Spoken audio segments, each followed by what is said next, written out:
we excavated this Iron Age and Roman site, which is one of Folkestone's most important archaeological sites. A lot of people are aware the site's here locally, certainly older people. They might remember it as children when it was opened in the 50s. Okay, so if we follow Andrew. So, you've got one sort of big vast block just over there, most of which there's a lot of interest in the local community, a lot of enthusiasm for the site. They know it's there, they know it's an important Roman site, they associate it very much with Folkestone, and so it's a chance for people to experience it again.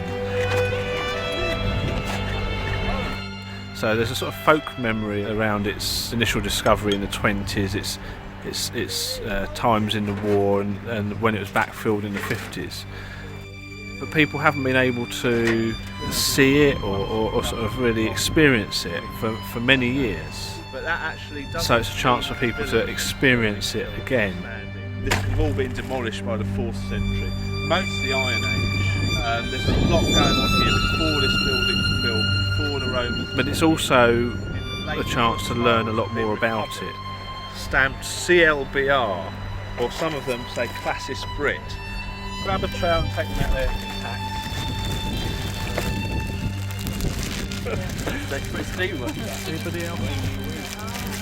Anybody else need one? Any of the adults can grab a trowel if there is spare.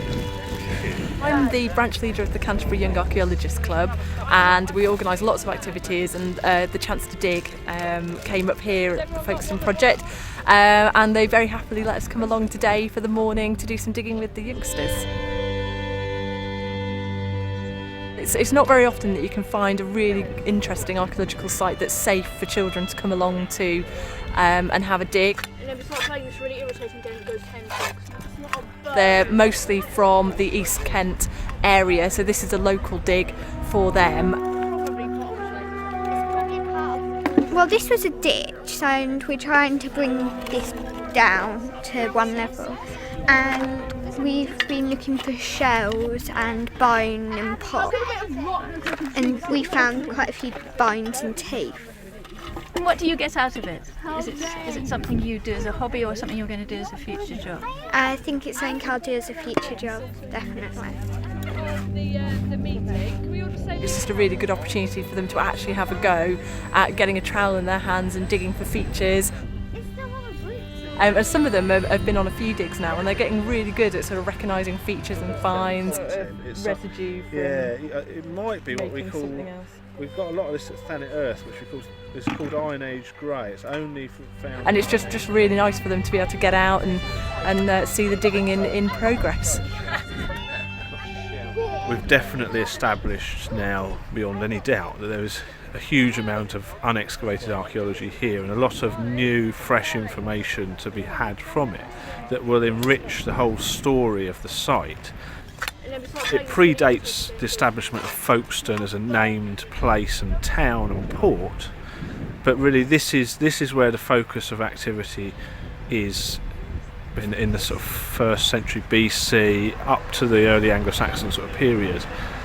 In terms of the late Iron Age activity at the site, where they're manufacturing these quernstones for grinding corn, and they're importing pottery and amphora from the Romans before the Roman conquest. It's shaping up to be one of the key sites on the south coast of Britain that exhibits contact between the British Isles and Gaul and the Mediterranean before that Roman conquest. So it really is putting Folkestone on the archaeological map in a big way. And that is also good for the community because it moves Folkestone to being quite a strong player in terms of people thinking about significant places in the past along the south coast. Folkestone's always tended to be a bit overshadowed by Dover in that regard because obviously the Roman forts and the castle and all that. But this really puts Folkestone back on in the heritage map, and that's good for Folkestone as a community and as a place where people can have a sense of sort of pride and sense of place. Well, we live in Folkestone and read about the dig, and I've not been up to look at the site before, and I came to have a look. I'm absolutely fascinated by it and would like to come and do a bit of cleaning during the week if you can fit me in. So very excited about it. It's part of our heritage.